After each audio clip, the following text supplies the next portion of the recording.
अब बात बाढ़ और बारिश की करते हैं। प्रयागराज में गंगा नदी का तांडव जारी है। कई इलाकों में घरों के अंदर पानी घुस गया है। लोगों के घरों में कमर तक पानी भर चुका है। घरों से पलायन करने के लिए लोग मजबूर हो चुके हैं। प्रयागराज में गंगा नदी का रौद्र रूप देखने को मिल रहा है। लगातार बारिश की वजह से गंगा नदी उफान पर है। हालात इस कदर विकराल हो गए हैं कि कई इलाके जलमग्न हो चुके हैं। घरों के अंदर कमर तक पानी भर चुका है। लोगों की जिंदगी बेहाल हो गई। आलम यह है कि सड़कों पर नाव चलानी पड़ रही है। लोग तैरने को मजबूर हैं। काम पर जाने के लिए नाव का सहारा लेना पड़ रहा है। पूरे इलाके में बाढ़ जैसे हालात हैं। प्रयागराज के करेला बाग इलाके में खदेरी नदी से पानी घरों में घुसा है। मूसलाधार बारिश के बाद नदी उफान पर है। लोगों को भारी परेशानियों का सामना करना पड़ा है। ये तस्वीरें देखिए और समझिए कि सड़कें दरिया बन चुकी हैं। घरों के भीतर पानी घुस चुका है। ये राजी बिला आपको साफ तस्वीरों में नजर आ रहा होगा, लेकिन ये बिला का एक हिस्सा पानी में डूब चुका है और लोग अपने सामानों को बचाने के लिए जद्दोजहद करते हुए भी नजर आ रहे हैं। अपने कीमती सामानों को निकाल रहे हैं और ये खाने पीने के सामान है जिनको बचाने की कोशिश जो है वो की जा रही है। प्रयागराज पानी पानी हो चुका है। तस्वीरें जो हैं वो बता रही है कि लोग अपने घरों को छोड़कर दूसरी जगहों पर जो ऊंचे स्थान है वहां पर जाने की कोशिश कर रहे हैं। कुछ लोग अपने घरों का पानी निकालते हुए भी तस्वीरों में आपको नजर आ रहे होंगे।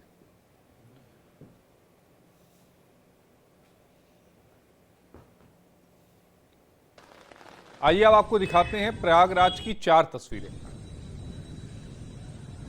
प्रयागराज में गंगा और यमुना का जलस्तर तेजी से बढ़ा है। तेजी से बढ़ती हुए इस जलस्तर का असर जो है वो साफ नजर आ रहा है। दोनों नदियां खतरे के निशान के ऊपर बह रही हैं। गंगा से अधिक तेज यमुना का जलस्तर बढ़ा है। अब बाढ़ का पानी शहर के मोहल्लों की ओर बढ़ रहा है। गंगा और यमुना ने रौद्र रूप धारण कर लिया है। दोनों नदियां खतरे के निशान के ऊपर बह रही हैं। लोग घर छोड़कर पलायन करने के लिए मजबूर हो गए हैं। बाढ़ राहत शिविरों में पहुंचने वालों की संख्या काफी अधिक हो गई है।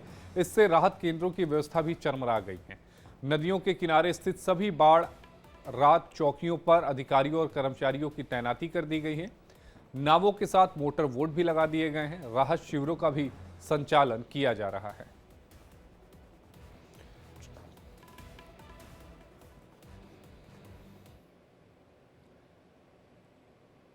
यूपी में बाढ़ को लेकर सीएम योगी आदित्यनाथ ने एक्शन लिया है। बाढ़ से निपटने के लिए 11 मंत्रियों की टीम बनाई है। बाढ़ प्रभावित 12 जिलों में ये टीमों का गठन किया गया है। मंत्रियों को बाढ़ प्रभावित जिलों में काम करने के निर्देश दिए गए हैं। 11 मंत्रियों की टीम 12 जिले जो बाढ़ से प्रभावित हैं उनका दौरा करेगी। उत्तर प्रदेश के अलग अलग जिलों में बाढ़ की स्थिति से निपटने के लिए मुख्यमंत्री योगी आदित्यनाथ ने अपने मंत्रियों की एक खास टीम 11 बनाई है। ये टीम बाढ़ से प्रभावित 12 जिलों में राहत और बचाव के कार्य को तेजी से अंजाम देगी। टीम 11 में प्रयागराज, मिर्जापुर और बांदा के लिए नंद गोपाल गुप्ता, जालौन के लिए स्वतंत्र देव सिंह, संजय गंगवार औरैया के लिए स्वतंत्र देव सिंह और प्रतिभा शुक्ला, हमीरपुर के लिए रामकेश निषाद, आगरा के लिए, वाराणसी के लिए सुरेश खन्ना, कानपुर देहात के लिए संजय निषाद, बलिया के लिए दयाशंकर मिश्र, इटावा के लिए धर्मवीर प्रजापति और फतेहपुर के लिए अजीत पाल को जिम्मेदारी दी गई। सीएम योगी आदित्यनाथ ने टीम 11 बनाई है और ये तस्वीरें जो है वाराणसी की है। वाराणसी में गंगा नदी उफान पर है और नदी का जलस्तर तेजी से बढ़ा है। कई घाट जो हैं वो जलमग्न हो गए हैं और इसी पर बातचीत करने के लिए हमारे साथ हमारे सहयोगी नित्यानंद मिश्रा हमारे साथ लाइव जुड़े हैं। नित्यानंद, बनारस में इस समय क्या कुछ चल रहा है वो बताइएगा। बाढ़ कहां तक पहुंचा है, गंगा का पानी कहां तक पहुंचा है, जरा इसके बारे में विस्तार से बताइएगा। देखिए, गंगा नदी का जल स्तर लगातार बढ़ रहा है। बता दें कि 5 सेंटीमीटर प्रति घंटे की रफ्तार से गंगा नदी का जलस्तर बढ़ रहा है। वर्तमान की स्थिति की बात की जाए तो वर्तमान में गंगा नदी 71 मीटर के करीब बढ़ चुकी है। इसके साथ ही जो हाईएस्ट फ्लड लेवल का 1978 में हाईएस्ट फ्लड लेवल नोट किया गया था, उस दौरान 73.900 नित्यानंद, आंकड़ों में जानकारी मत दीजिए। बाढ़ का पानी कहां तक फैला है, किन इलाकों में बाढ़ का पानी गया है, वो जानकारी आप बताइए। अब बात करें अगर गंगा नदी की, तो गंगा नदी में कुल 84 घाट हैं और 84 घाटों का आपसी संपर्क टूट चुका है। इसके साथ ही जो चौदह स्थल था, 2 घाट जो हैं प्रमुख वाराणसी में, जहां दूर दराज से लोग अपने परिजनों का शवदाह कराने अंतिम संस्कार के लिए आते हैं। मणिकर्णिका घाट और हरिश्चंद्र घाट, उन स्थानों पर जो शवदाह है वो अब गलियों में हो रहा है। गंगा का जो नदी का जल है वो अब सड़कों तक आ चुका है। शहरी क्षेत्र में गंगा नदी बढ़ रही है। इसके साथ ही वरना नदी की बात की जाए, जो कि गंगा नदी की सहयोगी नदी है, उस क्षेत्र वरना नदी के क्षेत्र के जो साथ तटीय क्षेत्र में रहते थे लोग, उन लोगों ने पलायन करना शुरू कर दिया है। और अब गंगा नदी के किनारे जो लोग रहते हैं उन्होंने भी पलायन की तैयारी कर ली। नित्यानंद, ये बताइएगा, आप कह रहे हैं शहरी क्षेत्रों में गंगा नदी का जो पानी है वो घरों तक पहुंच रहा है, 1 लाख से ज्यादा लोग जो है वो इससे प्रभावित हो रहे हैं। वो क्षेत्र कौन कौन से हैं और प्रशासन की तरफ से क्या तैयारियां की गई हैं, उसके बारे में विस्तार से बताइए आप। शुरुआत हो चुकी है।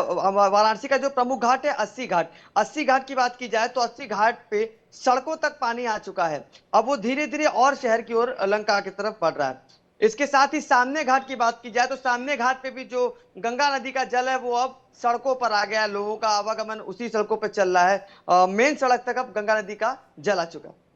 आप हमारे साथ बने रहिएगा, एक बड़ी खबर भी आ रही है, उसका भी रुख कर लेते हैं। आप हमारे साथ बने रहिएगा। भदोही में उफनती गंगा नदी का जलस्तर खतरे के निशान के पास पहुंच गया है।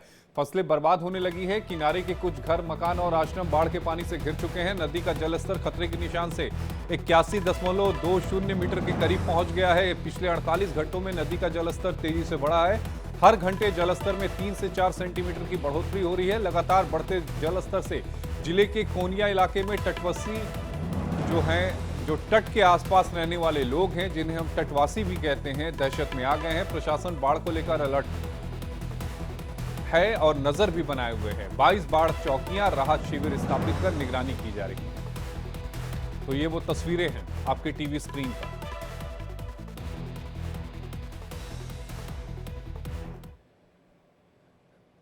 मिर्जापुर में गंगा नदी के बढ़ते जलस्तर के कारण कई गांवों में बाढ़ जैसे हालात हैं। नदी के किनारे स्थित गांव में बाढ़ का पानी आ गया है, जिस वजह से लोगों की परेशानियां बढ़ गई हैं। लोगों के घरों में पानी भर चुका है। इस वजह से लोग सामान लेकर सुरक्षित स्थानों पर जा रहे हैं। पिछले 24 घंटों में गंगा नदी का जलस्तर काफी तेजी से बढ़ा है। दर्जनों गांव में बाढ़ आ गई है। 4 सेंटीमीटर प्रति घंटे की रफ्तार से पानी बढ़ रहा है। गंगा में पानी बढ़ने की वजह से बाढ़ में घिरे लोगों की मुश्किलें जो हैं वो और ज्यादा बढ़ गई हैं।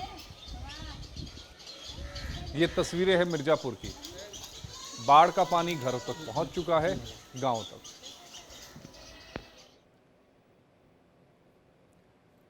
हमीरपुर में यूपी के कैबिनेट मंत्री स्वतंत्र देव सिंह ने बाढ़ प्रभावित इलाकों का दौरा किया है। स्वतंत्र देव सिंह ने हेलीकॉप्टर पर सवार होकर बाढ़ प्रभावित इलाकों का सर्वे किया। इस दौरान स्वतंत्र देव सिंह ने अधिकारियों को बाढ़ से निपटने का निर्देश दिया।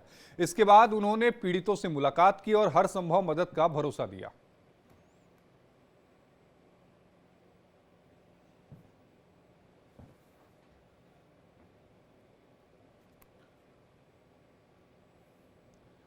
बादल फटने से बीआरओ के कैंप में पानी घुस गया है। लेह मनाली एनएच के ऊपर पानी जमा हो चुका है और पानी बहने के कारण सैलाब आया है। लाहौल घाटी में बादल फटने से लेह मनाली हाईवे बंद हो गया है। बीआरओ कैंप में मलबा घुसा है। फिलहाल कोई जान माल का नुकसान नहीं है। प्रशासन ने सुरक्षित रहने की अपील की है। तो बादल फाड़ तबाही है। हाईवे पर मलबा ही मलबा नजर आ रहा है।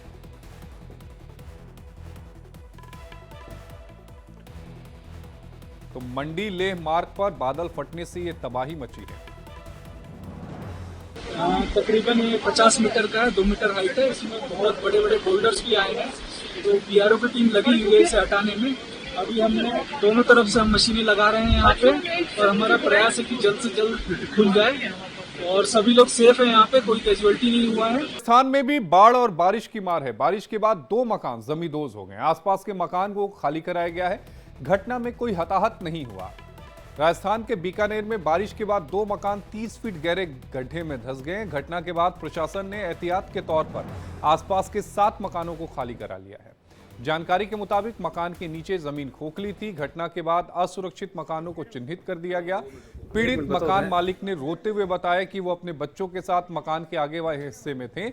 अचानक तेज आवाज आई, पीछे देखा तो मकान के पीछे का हिस्सा टूटा और जमींदोज हो गया। गनीमत ये रही कि कोई घायल नहीं हुआ। हालांकि घर में रखा जो सामान था, गहने था, सब जमींदोज हो गए।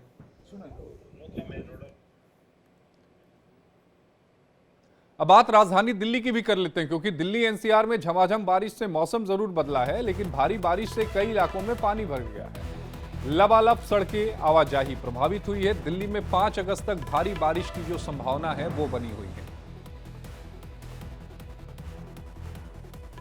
तो सड़कें पानी से लबालब हो चुकी हैं, आवाजाही प्रभावित है। ये दिल्ली का इलाका है। तो बारिश ने दिल्ली की मुसीबत को बढ़ा दिया है। दिल्ली में यमुना खतरे के निशान के करीब पहुंच चुकी है। इस वक्त की बड़ी खबर बिग ब्रेकिंग आपके टीवी स्क्रीन पर। तो बारिश ने दिल्ली की मुसीबत को बढ़ा दिया है और दिल्ली में यमुना खतरे के निशान के करीब पहुंच चुकी है।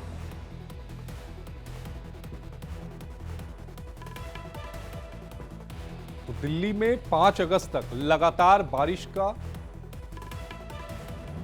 और इसी खबर पर ज्यादा जानकारी के साथ हमारे सहयोगी पंकज राय हमारे साथ लाइव जुड़े हैं। पंकज, दिल्ली में क्या स्थिति है, जरा बताइएगा।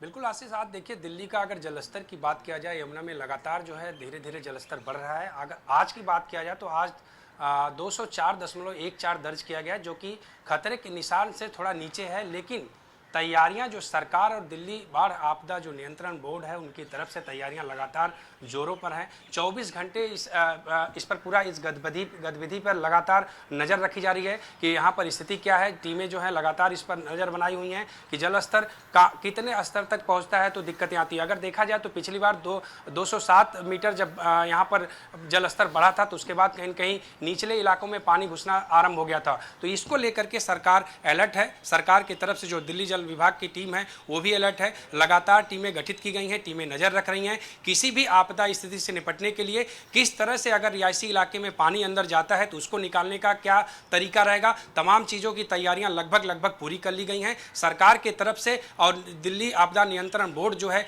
उनके तरफ से, उसके साथ साथ दिल्ली जल बोर्ड की जो टीम है उनके साथ साथ मिलकर के तमाम जो है तैयारियां पूरी कर ली गई हैं। यदि ऐसी स्थिति बढ़ती है तो उसको लेकर के किस तरह से कौन सी टीम कहां पर काम करेगी, ये तमाम चीजें जो है पंकज, ये तो आपने बता दिया कि अगर यमुना का पानी बढ़ता है और यमुना के पानी के जरिए दिल्ली में बाढ़ आता है, उसकी तैयारी प्रशासन ने कर ली है। लेकिन जो दिल्ली में झमाझम बारिश के बाद दिल्ली की रफ्तार रुक जा रही है, दिल्ली की सड़कों पर पानी आ जा रहा है, ड्रेनेज की सही तरीके से सफाई नहीं हुई है, उस पर दिल्ली सरकार का कुछ नहीं कहना क्या? बिल्कुल, देखिए जिस तरह से लगातार अगर देखा जाए तो पिछले कई वर्षों का जो मिंटो रोड की बात किया जाए या आईटीओ की बात किया जाए या भारत मंडपम के पास की बात किया जाए तो इस पर सरकार ने कहीं न कहीं नियंत्रण किया है। क्योंकि जिस स्तर पर यहाँ पर आधे घंटे की बारिश में यहाँ जल जमा होता था, लोगों को आने जाने में वो जल जमाव ऐसा होता था कि पूरे दिन पड़ा रहता था। लेकिन अब ये देखा जा रहा है कि आधे से 1 घंटे के अंदर जो है वहाँ का पानी खत्म कर दिया जा रहा है, उसको इतना सिस्टम बनाया गया। ठीक है, गाजियाबाद से हमारे साथ अभिषेक भी जुड़े हैं, उनके पास जाएंगे। अभिषेक, गाजियाबाद में क्या स्थिति है? जी आशीष जी, मैं बता दूं, पिछले दिल्ली एनसीआर की बारिश ने गाजियाबाद के हर इलाके को जलमग्न कर दिया है। और कहीं ना कहीं गाजियाबाद, जो बारिश ने गाजियाबाद के नगर निगमों की भी पोल खोल कर नजर आती हुई दिखाई दे रही है। जिस तरीके से गाजियाबाद नगर निगम बड़े बड़े दावे कर रहा था, वहां उनके दावे फेल होते हुए नजर आ रहे हैं। गाजियाबाद के पोश इलाकों में भी लगातार जल भराव की समस्या से लोग जूझ रहे हैं और आवागमन करने में भी लोगों की रोजमर्यादा की जो जिंदगी है उस पर भी काफी प्रभाव पड़ता हुआ नजर आ रहा है। काफी प्रभाव पड़ता हुआ नजर आ रहा है। अभिषेक, आप हमारे साथ बने रहिएगा। प्रदीप हमारे साथ हरिद्वार से जुड़े हैं। प्रदीप, हरिद्वार की क्या स्थिति है? जी बिल्कुल, मैं आपको बता दूं, लगातार पहाड़ी इलाकों में बारिश हो रही है, जिसके कारण यहाँ पर जो भी नदियां हैं, चाहे गंगा नदी हो, यमुना हो, ये सारी नदियां जो है उफान पर है।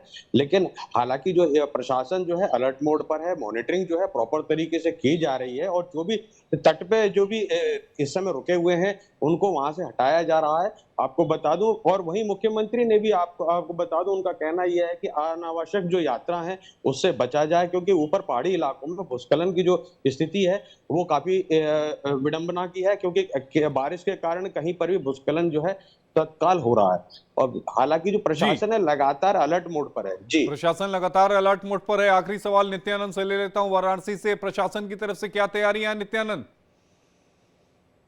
प्रशासन द्वारा राहत सामग्री जो वितरण है उसका शुरुआत कर दी गई है। लगातार एनडीआरएफ और कल प्रधानमंत्री नरेंद्र मोदी का अपने संसदीय क्षेत्र में दौरा था, उस दौरान पीएम ने भी यहाँ जिला अधिकारी और मंडल आयुक्त से चर्चा की, जायजा लिया बाढ़ पीड़ित के बारे में, और उनको निर्देश भी दिए गए कि एनडीआरएफ की टीम द्वारा साथ में राहत सामग्री पहुंचाई जाए और लोगों को पलायन करने में सहयोग किया जाए। बहुत शुक्रिया नित्यानंद आपका, और हमारे साथ 3 और सहयोगी हमारे साथ जुड़े थे। आप सभी का जुड़ने के लिए बेहद शुक्रिया। तो दिल्ली एनसीआर समेत देश के उत्तर भारत की अगर हम बात करें तो बाढ़ और बारिश ने कहर बरपाया हुआ है। अगर बहुत ज्यादा आवश्यक ना हो और अगर मौसम विभाग ने आपके इलाके को लेकर रेड अलर्ट जारी किया हो तो घरों से बाहर ना निकले, घरों में रहिए, महफूज रहिए।